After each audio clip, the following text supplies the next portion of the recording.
Las postales. Todas las postales del mundo van y vienen, serpiente de todos los veranos, persiguiéndose, mordiéndose la cola. Se diría que mucha gente no saldría de viaje si no pudiera enviar postales a la familia, a los amigos, a la portera. Un río de postales convierten en estampas tópicas la tierra de Mallorca, el encuentro del viajero con Palma y su catedral, con el castillo de Belver, con los viejos palacios o con el nuevo paseo marítimo. Mallorca, para el turismo masivo e internacional, se ha convertido en una colección de postales de sí misma. Las postales, al fin, son como palomas de paz entre las tierras y los hombres.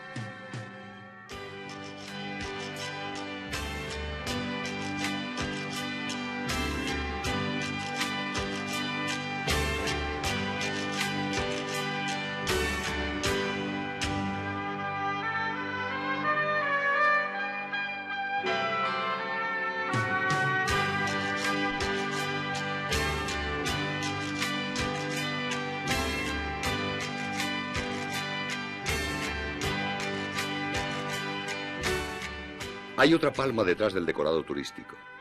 Otra ciudad además de la que muestran las postales.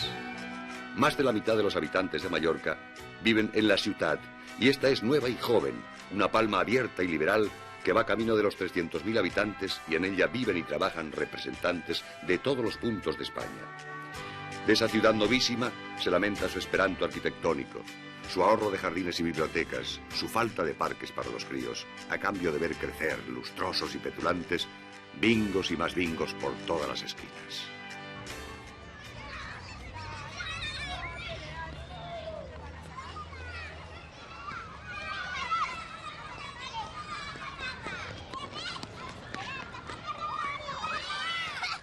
También en Palma crecen los niños. Detrás de la enorme puesta en escena de lo turístico, aquí está, creciendo esa vida nueva. También en Mallorca crecen los hijos. Y ellos son lo más valedero de nuestras ilusiones posibles.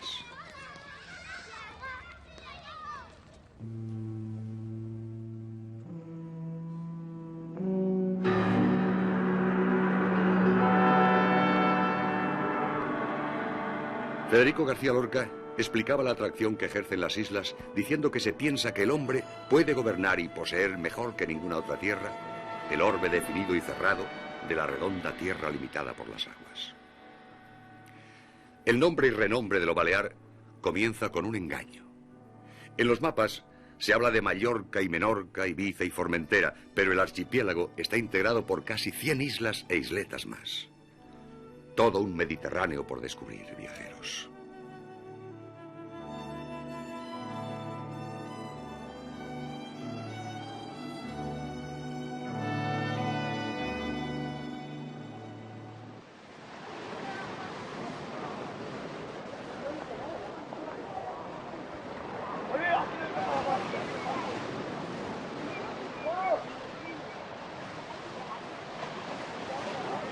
El viajero, su señoría el turista.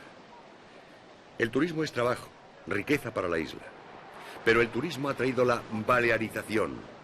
Al rellenar la isla con cerca de 2.000 hoteles, ¿no habrá sido a costa de jugarnos nuestra imagen más recóndita? Y esos 4, 5 o 6 millones de visitantes anuales no se llevarán mucho más de lo que dejan.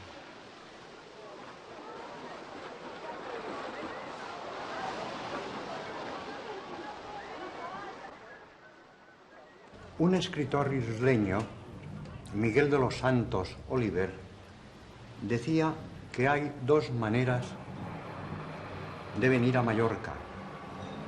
Una viajando hasta la isla y la otra naciendo en ella. Al parecer, yo escogí o me escogieron esta última. Así me nacieron en Mallorca y soy mallorquín de una manera, digamos, natural. Me llamo Juan Bonet Gelabert y sumo, además de los que cuelgan, 40 y tantos años de periodismo activo, de escritura incesante.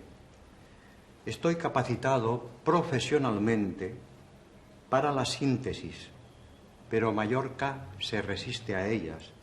Mallorca es tierra complicada, una mezcla abigarrada y hecha de contrastes. La variedad es la característica de esta isla.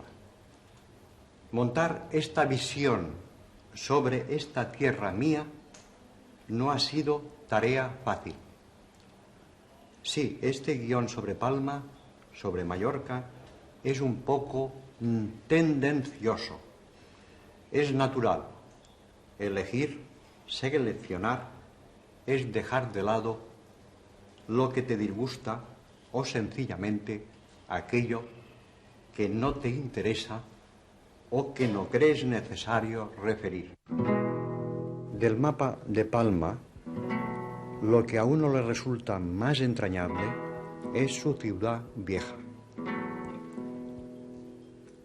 De crío viví mi prehistoria por esos barrios. Mis padres vivían en un quinto piso sin agua corriente. En la casa todo era funcional. Una jarra era para agua, no para adornar. Apenas si había muebles. Tampoco había libros, pero sí había alguna flor de esas humildes y abundantes como el geranio. Para un viejo palmesano, el evidente abandono de esos barrios es sencillamente desolador. ¿No habrá un poco de amor, me pregunto, por esta vieja ciudad, para estas viejas calles artesanas y palmesanas?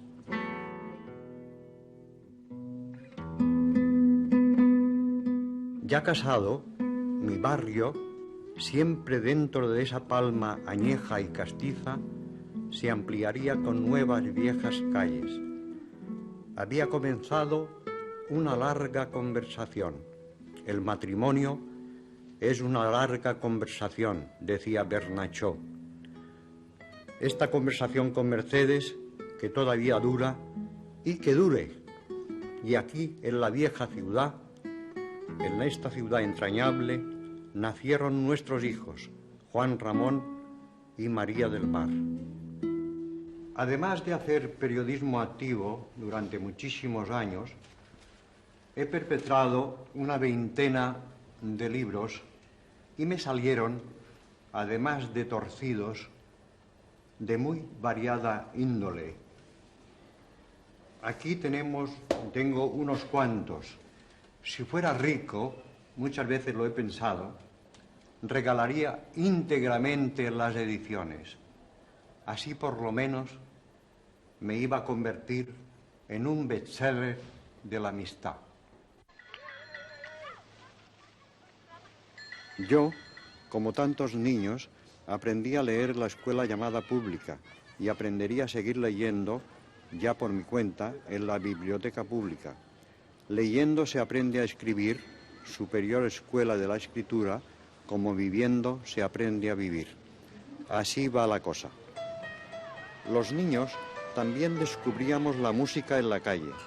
Una señorita pálida, sobre los años 30 todavía había señoritas pálidas, tocaba el piano en agotadoras sesiones dedicadas a Para Elisa del señor Beethoven. Y una maestra nos hacía analizar fragmentos de Don Quijote de la Mancha en una edición escolar de la que se habían expurgado las palabras puta y putañero. Lo raro es que ni la señorita pálida ni la maestra no nos hicieron aborrecer ni al señor Beethoven ni tampoco al señor Cervantes, don Miguel. Hubo suerte. Estos barrios viejos, recreados, aparecen y desaparecen en mis libros, en mis cuentos de niño, que fue haciéndose viejo. El barrio popular, la calle, como escuela de costumbres buenas y malas, tiene una indudable tradición en la literatura. Un Henry Miller o un Faulkner filmarían una confesión que contara que los niños más inquietos de las clases llamadas populares suelen ser un producto de las escuelas públicas, las bibliotecas públicas y las casas públicas. Sí, en toda exageración suele haber un punto dramático de verdad.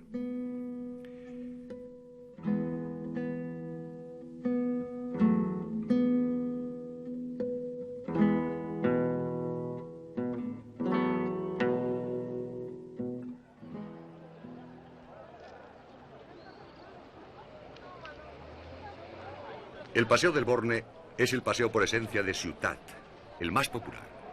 En el tiempo, lugar de torneos caballerescos. Más tarde, el romanticismo lo hizo su paseo favorito, y le nacieron las 4 insólitas leonas que decoran sus extremos. Los más puntillosos cronistas se explican el qué de esas leonas egipcianas y caprichosas.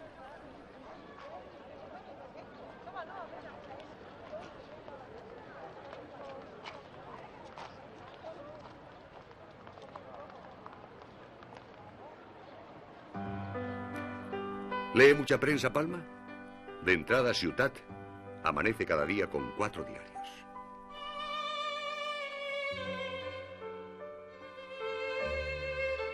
Lo cierto es que esta tierra tiene una gran tradición impresora. Esta máquina y las xilografías son un tesoro de la imprenta Wasp, que viene de los días aurolares de la galaxia Gutenberg.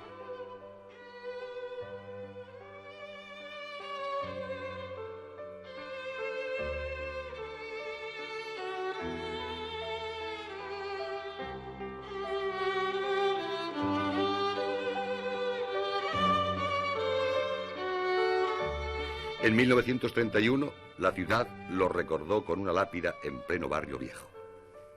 Así dice la lápida: tributo de la ciudad de Palma a la imprenta del honorable Gabriel Wasp, fundada en 1570, la más antigua de Europa, que sin interrupción subsiste con el mismo nombre a lo largo de los años.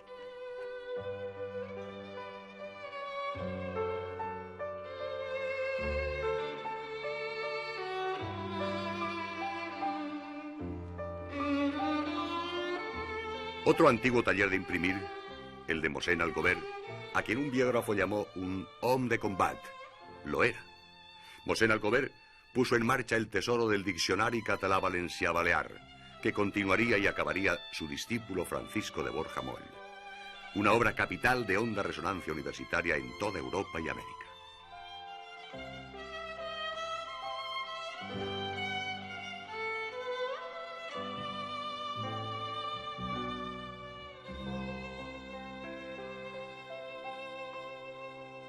Luis Ripoll, ¿cuál fue el último trabajo realizado antes de cerrar estos talleres?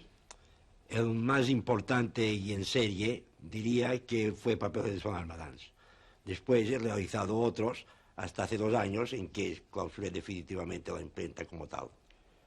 Bien, desaparecida la revista de Cela y Palma la vio morir con la indiferencia tradicional que se ponen en las cosas culturales, ¿qué proyectos tienes, Luis, para tu imprenta? No puedo tener más que uno solo y que lo estimo mucho: convertirla algún día en museo.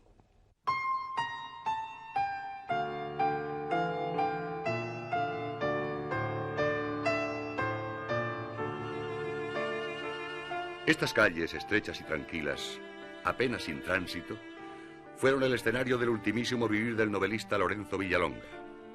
Silencioso y lejano, el autor de Verne paseaba por esa Palma antañona dando vueltas a sus proyectos de un ensoñado viaje a París permanentemente aplazado para la próxima primavera.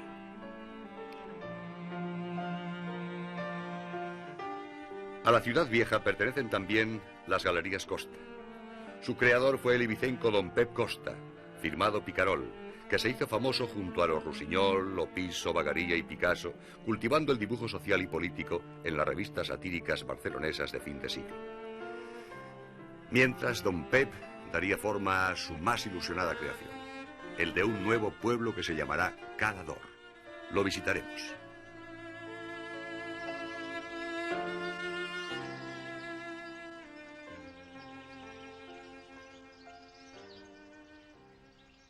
Camino de Cala d'Or, cerca de la villa de Santanyí, un talayot representante de una viejísima cultura vivida por la isla en la noche de los tiempos.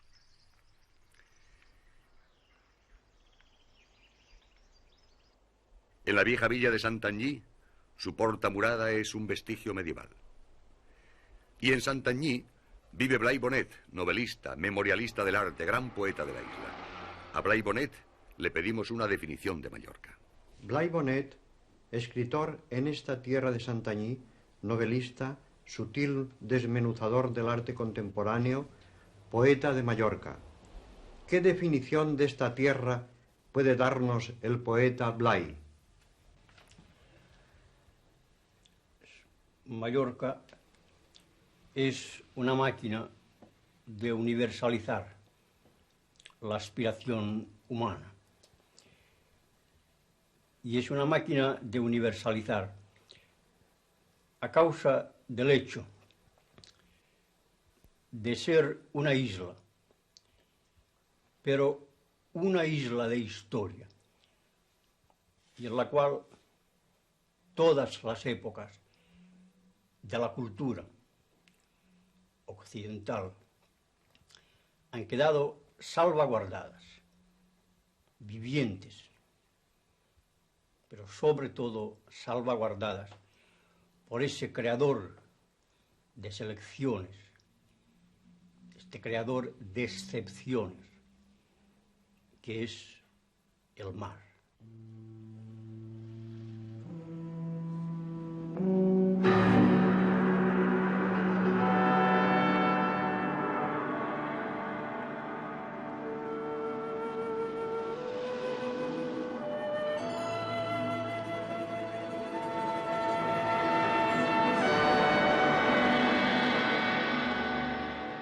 En 1930, Calador no estaba en el mapa de Mallorca.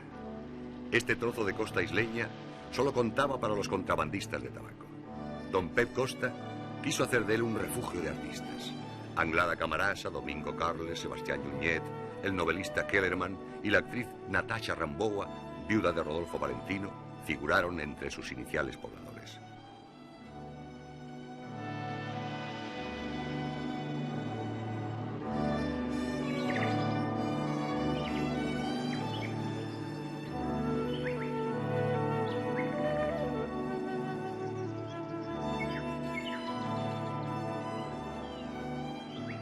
Todo Calador, vestido de blanco, muy vicenco, fue trazado por Costa, quien vivió aquí una larga y hermosa vejez, hasta más allá de sus 90 años, cuidando con mimo este rincón isleño.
A propósito de pueblos recónditos, la ciudad de Sóller tiene en su término varios inolvidables.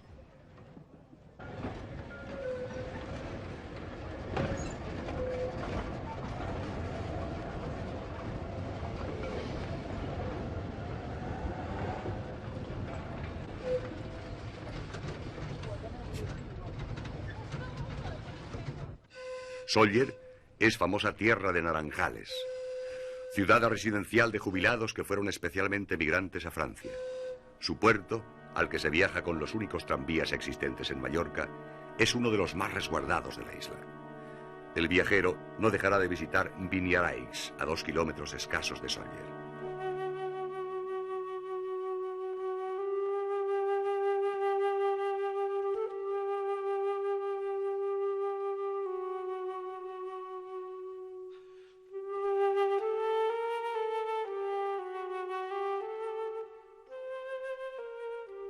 Vinyaraix ha sido elegido por una publicación norteamericana de difusión internacional como uno de los pueblos más bellos de España. Es dorado y está como parado en el tiempo. 5 siglos atrás, el pueblo tenía 55 casas. En la actualidad, tiene unas 200. Su fundación es árabe, anterior a la conquista catalana de 1229. Vinyaraix ha sido muy valorado por los pintores. No tiene ningún hotel y sí un solo café, estanco y restaurante casero todo a la vez. Lo guarda de los vientos el Puig Mayor y sus alrededores son un colorido huerto siempre húmedo y sonoro de agua viva.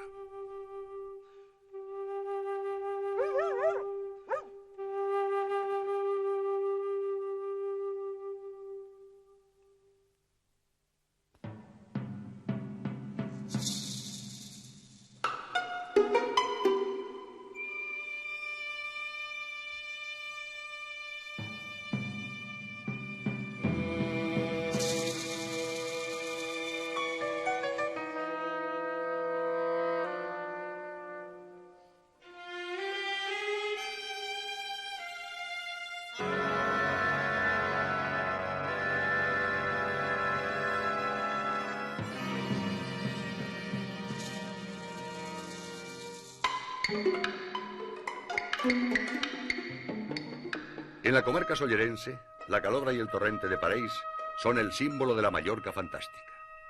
Alguien ha dicho de estos parajes: te has equivocado de planeta, no estás en la Tierra, estás en la piedra. Todo el lugar es testimonio de una isla fiel a sí misma y sin trastocar.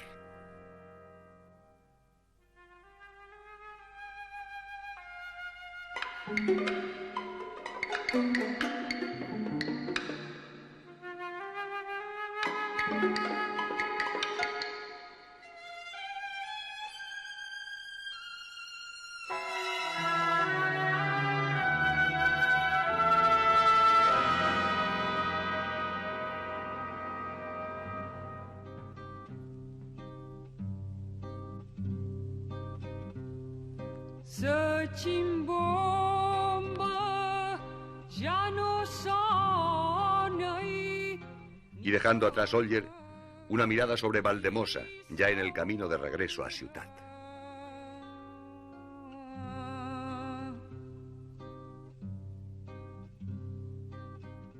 Se diría que Valdemosa nace fresca y pimpante cada día, y por sus calles retorcidas corre el demonio, uno de los protagonistas de la villa, pueblo de curiosos contrastes y más que mágicos personajes.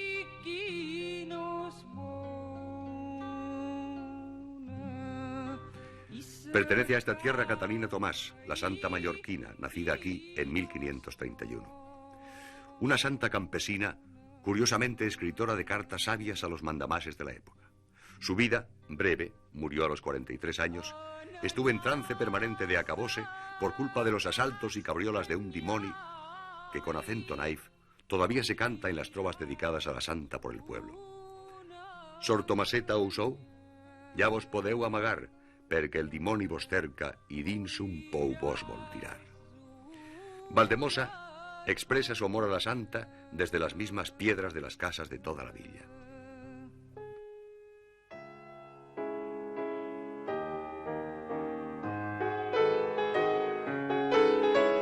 Otro demonio muy distinto fue el que animó las noches de la escritora George Sand y su doliente Federico Chopin.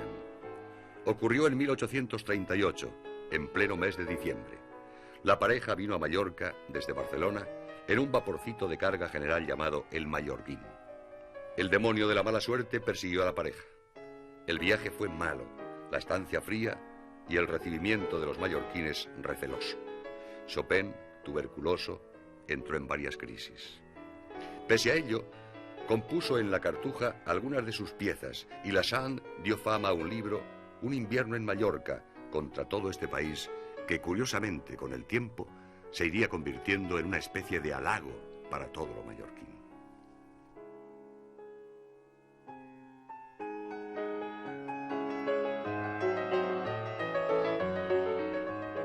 El archiduque Luis Salvador de Austria arribó a Mallorca en 1867 y tras descubrir Valdemosa, en ella supo encontrar la paz y el amor.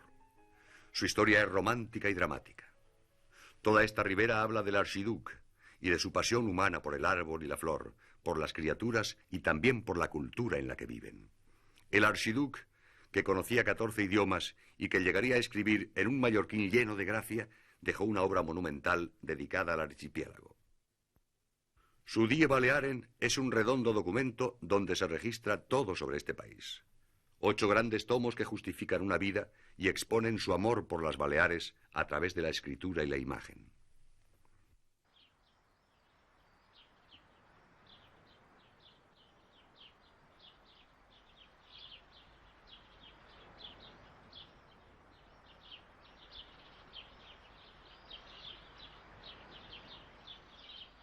Atrás quedan todos los demonios. La ermita de Valdemosa está en lo alto de uno de los paisajes más indescriptibles del país. El eremitismo viene desde el siglo XIII, con numerosas fundaciones en la isla. También hubo mujeres entregadas a la vida ermitaña. Hoy se habla de una quincena de ermitaños en todo Mallorca. Este es el venerable Juan Mir, fundador de esta ermita de Valdemosa, en la que rezan 3 únicos ermitaños. Hemos hablado con uno de ellos. Con un gesto amical, ha declinado aparecer ante las cámaras diciéndonos: nosotros somos de otra vida, vivimos en otro mundo. En efecto, todo lo que nuestros ojos alcanzan a ver puede ser considerado otro mundo, como de otra vida.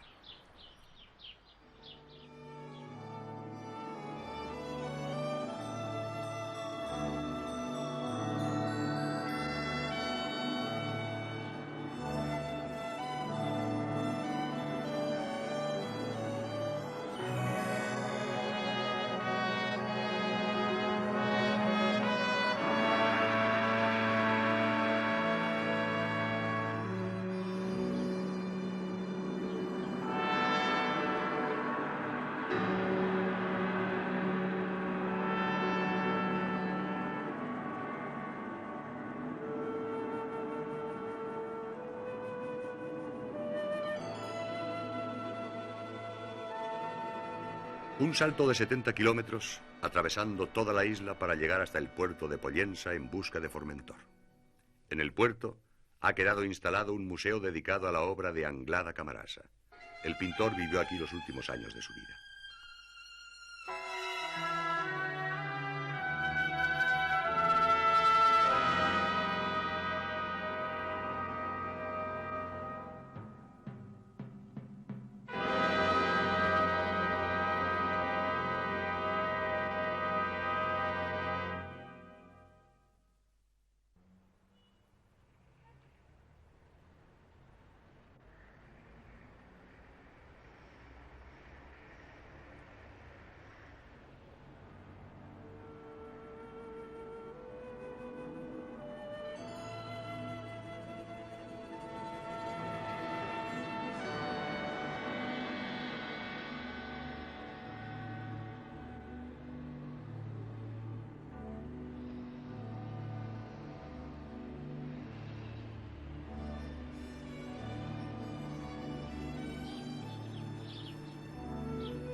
Formentor es la obra de un mecenas argentino llamado Adán Diel. Formentor está en el otro extremo de la balearización. En los varios millones de metros cuadrados de terreno alrededor del hotel no se cometió ni el más pequeño atentado contra el entorno. Adán Diel no vino a comerciar, sino a recrear lo que le pareció un paraíso. Formentor, desde su arrancada, fue un hotel distinto. Adán Diel tuvo una constante de iniciativas culturales, tal como la organización de la Semana de la Sabiduría, presidida por el conde de Keyserling, que tuvo un eco universal.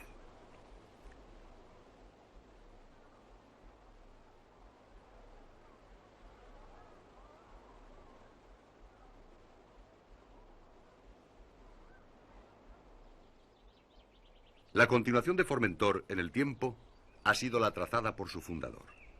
Y así, este fue el escenario de nuevas semanas dedicadas a Ramón Llull, la poesía y la novela, patrocinadas por Camilo José Cela, Carlos Barral y 12 editores europeos que inventarían el premio internacional de novela llamado así Formentor. La lista de visitantes que han desfilado por este lugar es interminable. Charlie Chaplin, el príncipe de Gales, los Nobels Miguel Ángel Asturias y Vicente Aleixandre, Henry Miller, Montherlant, los reyes de España, el Marajá de Capurtala, el duque de Alba. Un pequeño busto, dentro del bosque formentorino, recuerda al fundador y mecenas Adán Diel. Regresamos a Palma, a Ciutat.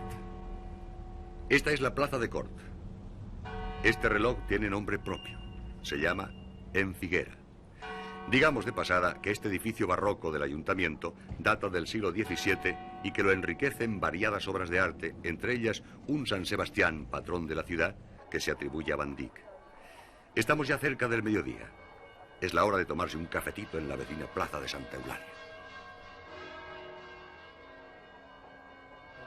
A esta placita de Santa Eulalia, el mocerío de la ciudad la ha hecho suya.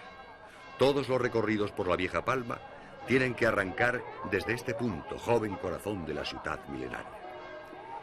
En este vital centro palmesano resuenan las campanas marcando los días.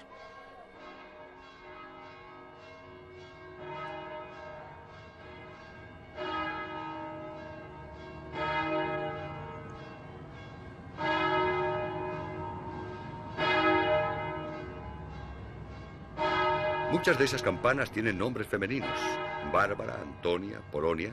La mayor de la catedral, en cambio, se llama Eloy. Con su sonar todavía despiertan algunos barrios.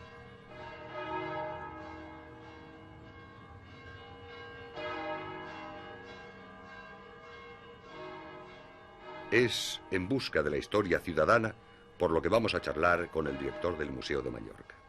La Palma, realmente Palma, empezó hace 21 siglos, cuando la dominación romana.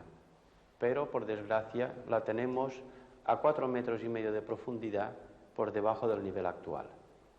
La Palma de época islámica, la Medina Mallorca, fue una de las 8 ciudades más grandes del Andalus, o sea, del Islam español. La ciudad fue amplia, extensa, con grandes jardines, posadas, baños, mezquitas. Todo ello desapareció y poco a poco estamos intentando recuperar la visión de lo que fue esta ciudad, gloria del Al-Ándalus hispánico. La ciudad actual, La Palma que conocemos, prácticamente inicia su expansión a principios del siglo XX. La ciudad romana, este pequeño espacio, tuvo su contrapartida en la ciudad islámica, donde las actuales avenidas marcan las murallas renacentistas. Cuando estas murallas se derruyen, en los primeros años de este siglo, empieza la gran expansión de Palma. Como toda ciudad que ha vivido durante una larga época, ha ido cambiando. Así, el mundo islámico da paso a una ciudad gótica, magnífica, con la catedral, la lonja y sus palacios, a una ciudad barroca, a una ciudad decimonónica, y la ciudad modernista prácticamente se encuentra ya fuera del ámbito de la ciudad primitiva.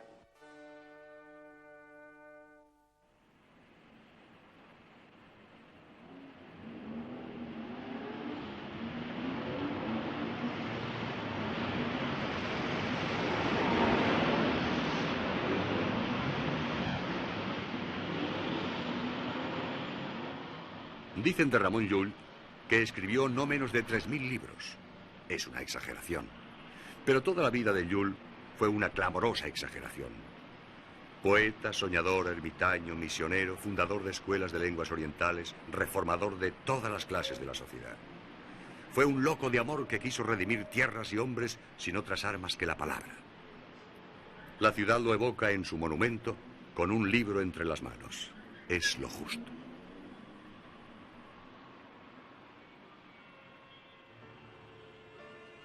Otro monumento, este dedicado a Santiago Rusiñol, otro de los amorosos descubridores de la isla.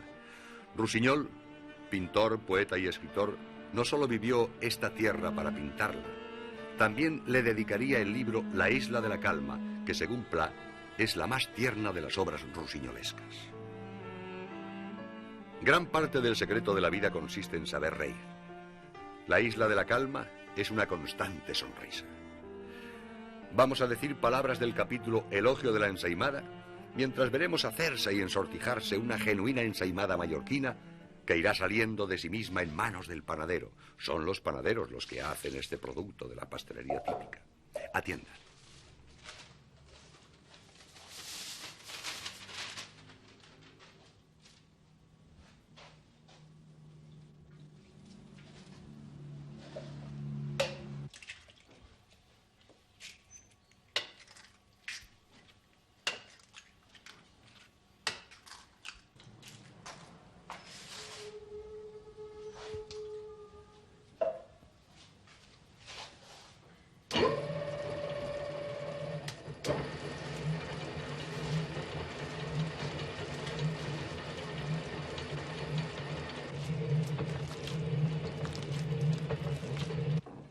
No cantar a la ensaimada en Mallorca sería como ir a Roma y no hablar de San Pedro. La semejanza de la ensaimada con el turbante hace pensar que quizás fueran árabes los fundadores. Si la ensaimada llega a ser egipcia, id a saber qué forma hubieran tenido las pirámides. El origen pudo ser árabe, pero pronto se hizo monacal, pues los obispos las bendecían y, como muchas cosas de los herejes, después de benditas, pasaban a ser cristianas. Los comedores de ensaimada son hombres balanza. Los jueces debieran comerlas y los jurados antes de entrar en funciones. En las redacciones de los periódicos debiera haber siempre una a la vista. Se tendría que dictar una ley que declarase la ensaimada obligatoria. Rezumando chocolate curas la neurastenia, que quiere decir prisa de vivir o cansancio de no haber vivido. Cuando sales del horno, dorada y brillante, pareces un astro de paz. Cuando llegas al paladar, eres la harina hecha espíritu casero, familiar y recogido.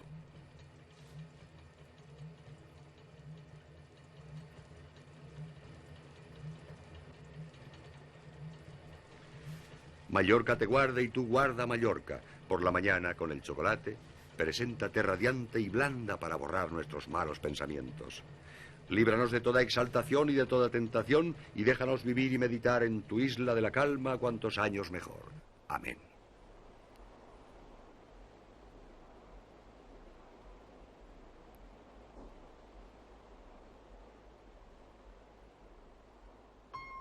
Este personaje fue uno de los mejores pintores acuarelistas que ha tenido el país. Pero no fue por esto por lo que aquí se le recuerda, en monumento, a don Antonio Maura, uno de los pocos mallorquines que hayan presidido numerosos consejos de ministros en Madrid. En 1919, Maura se enfadó con la cosa política y dijo aquella frase ya famosa, que gobiernen los que no dejan gobernar. Alrededor del monumento a Maura hay distintas muestras de la arquitectura modernista en Palma. El teatro principal, situado en la Ciudad Baja, viene de los tiempos de Lope y Calderón. Entonces, en 1600 y pico se llamaba Casa y Corral de las Comedias. A fines del siglo XIX salió muy mal parado en un incendio.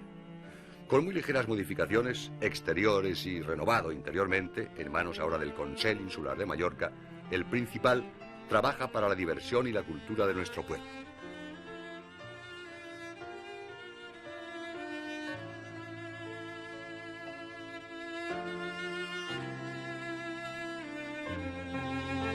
Esta es la otra cara de la cosa teatral palmesana, el Auditorium, lanzado hacia un futuro que ya comenzó. Su creador fue Marcos Ferragut, quien invirtió toda su fortuna en esta obra mayormente pensada para la música. Von Karajan y Rubinstein dijeron palabras positivas sobre el Auditorium, destacando su funcionalismo. Damos la palabra a Rafael Ferragut, que lleva la dirección del Auditorium. Esta es su vez y su voz. La leyenda, el mito, son fundamentales para esta clase de edificios. Yo espero que con el tiempo, el Auditorium solamente tiene 12 años, todo este edificio y todas estas piedras se conviertan en leyenda. Nosotros pedimos, y la verdad es que recibimos ayuda de la Administración, fundamentalmente de nuestro Ayuntamiento, y también del Consell y también del Ministerio de Cultura. Sin estas ayudas, el Auditorium no podría seguir adelante.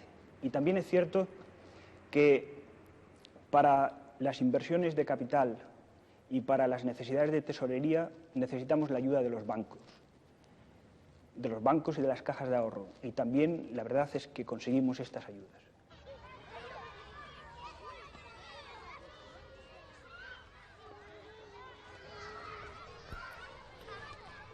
La placita de Atarazanas, en su barrio marinero y pescador, tiene un protagonista. Se trata de Jaime Ferrer, matemático y navegante, figura destacada del siglo XV, cuando la ciudad era un emporio mercantil. La matrícula del mar contaba con más de 30.000 marineros, 300 naves mayores y 600 menores. El Consulado del Mar, creación del rey Pedro IV, es en la actualidad sede del Consell General Insular.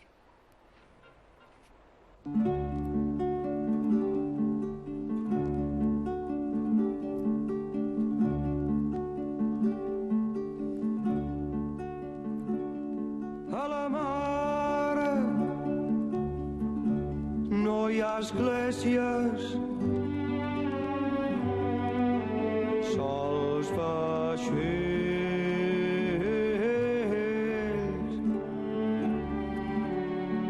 campaners perduts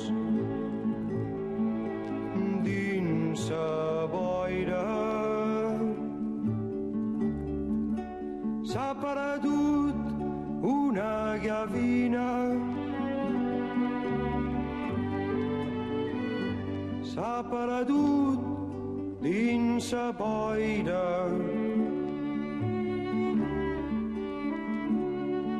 Gemecs de vaixells, campanes que criden, fent por a la mort. Qui plora la pèrdua d'aquella gavina, segueix la sirena plana d'angoixa. La ciudad marinera todavía extiende y remiende sus redes al sol y habita algunas casitas bajas del Puig, de Santa Catalina, Plaza del Progreso y calle de San Magín, bien castiza. Por estos andurriales vive el patrón ya jubilado Jaume Drill, con quien charlamos. Patrón Jaume, ¿nos agradaría que nos contara algo de su vida? ¿Su padre era también pescador? Sí, señor. Mi padre era pescador y yo empecé en Ibiza a pescar a los 9 años. El año 17. A los 9 años. A los 9 años, sí, señor. Se trabajaba muy duro en su época en los barcos. Siempre he trabajado para dos. ¿Qué diferencias ve usted, patrón, entre su tiempo y los pescadores de ahora? Pues mire, yo le cuento el 100%. Antes, mar mal. 100%. El 100%, sí, señor. ¿Y cuál era un jornal en su juventud? En mi juventud era muy pequeño el jornal, ganábamos muy poco.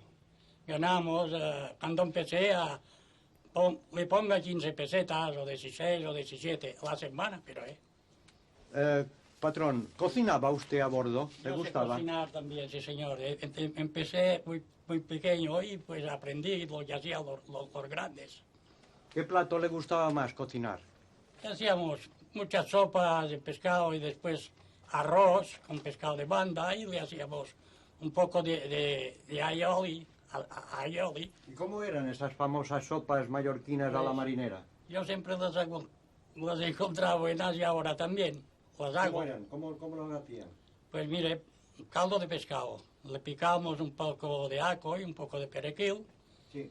Y le poníamos al caldo y tomaba el gusto del ajo y el perejil. ¿Pescaban muy lejos de las costas mallorquinas ustedes? No, todo más 6 o 7 millas. ¿Usted no añora aquel tiempo, de verdad? No, aquel tiempo no. La añoranza es ahora, no podría trabajar, porque ahora trabajan a horas y yo trabajaba a lo mejor toda la semana.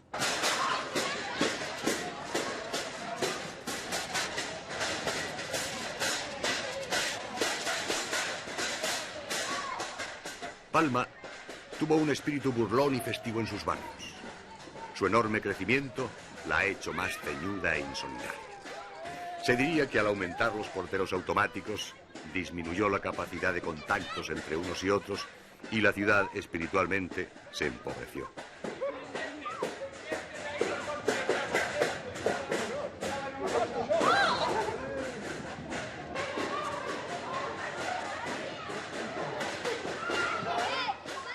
Recuperar la alegría fue una meta de las animosas gentes de la Calatrava, calle que es síntesis de las que integran el barrio. Calles del Sol, del Viento, Baluarte del Príncipe, Torre del Amor. Los de la Calatrava han recuperado muchas fiestas, entre ellas la del Carnaval, y el ejemplo ha sido bueno para todos. Bailemos y cantemos y hagamos son, que pedía Santa Teresa.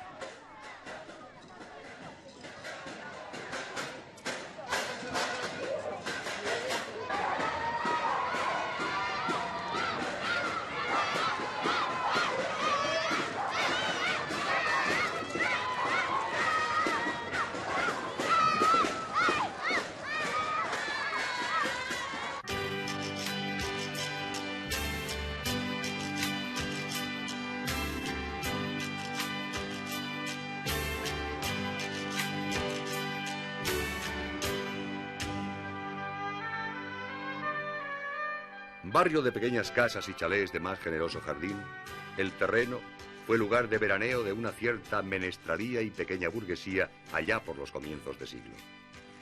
Años después, sería descubierto por pintores y poetas ingleses y norteamericanos. Gertrude Stein escribiría teatro y gran parte de sus memorias aquí, y en ellas recuerda con cariño a el terreno hacia donde quería hacer venir a Hemingway. El maestro Falla encontró acomodo en una pensión llamada Robinson Crusoe, y en el terreno vivió Rubén Darío. El barrio está desapareciendo entre la indiferencia de todos, avasallado por el cemento y la especulación.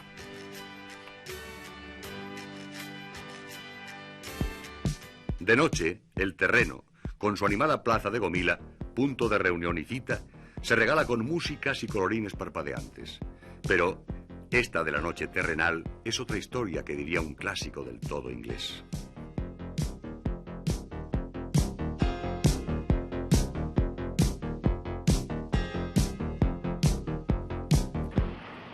Palma tiene presente a Rubén Darío, correspondiendo al entusiasmo del bate nicaragüense por la isla, con un monumento frente al mar en el Paseo de Sagrera. Es un escritor mallorquín, Cristóbal Serra, quien evoca a Darío.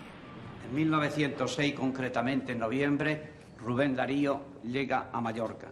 Su primera estancia es en el invierno de 1907. Es aquí donde escribe Dilucidaciones.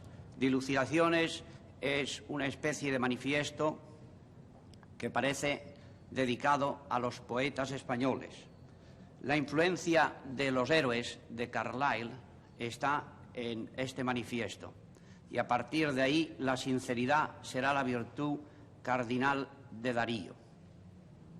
El canto errante surge precisamente de este estado de espíritu, y podríamos decir que los cantos de vida y de esperanza empieza lo visionario y termina en el canto errante. El canto errante es el primero de los grandes vaticinios de Rubén Darío y tiene una clara resonancia apocalíptica.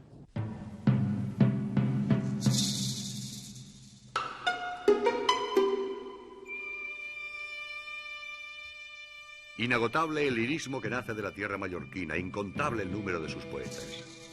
Hace unos años, un editor, Pedro Serra, concibió este homenaje al pintor Joan Miró, definitivamente vecino de Palma.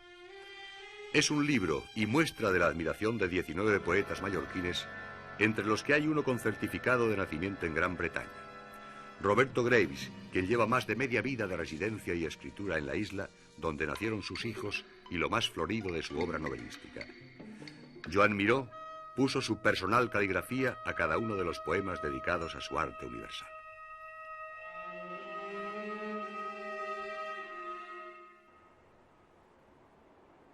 Y con esta palmera, amenazada de muerte, yo intenté dar forma a un poema casi ecológico.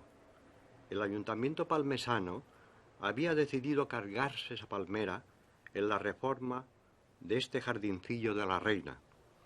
Desde un artículo pedí clemencia y hubo suerte. 30 y tantos años después, ahí sigue la palmera, guardiana de la memoria de Juan Alcover, alto poeta mallorquín, cuyo recuerdo está casi siempre acompañado y con la mejor compañía. Niños, enamorados, gente del pueblo que se sienta y espera, tal vez la definitiva nueva, la que más podía gustar a un poeta, a saber, que el amor reina entre los hombres y que los más sabios, entre los sabios, han decidido no inventar más bombas.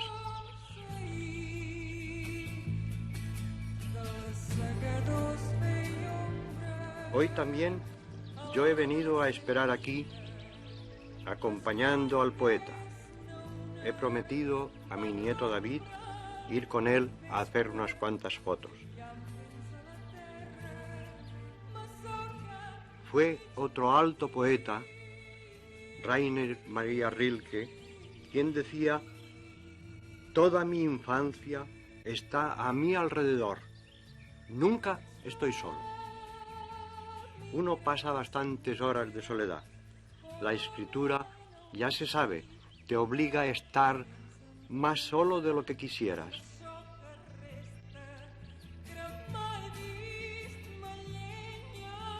Son unos nuevos ojos los de mi compañerito David para Palma. La ciudad ya no es la misma para sus ojos que para los míos. Él ya sueña con otra ciudad que va dejando poco a poco de ser la mía. Pero algo queda de uno en estas calles y plazas, árboles y nubes. Y esto no deja de ser un consuelo y contener un punto de esperanza y de alegría.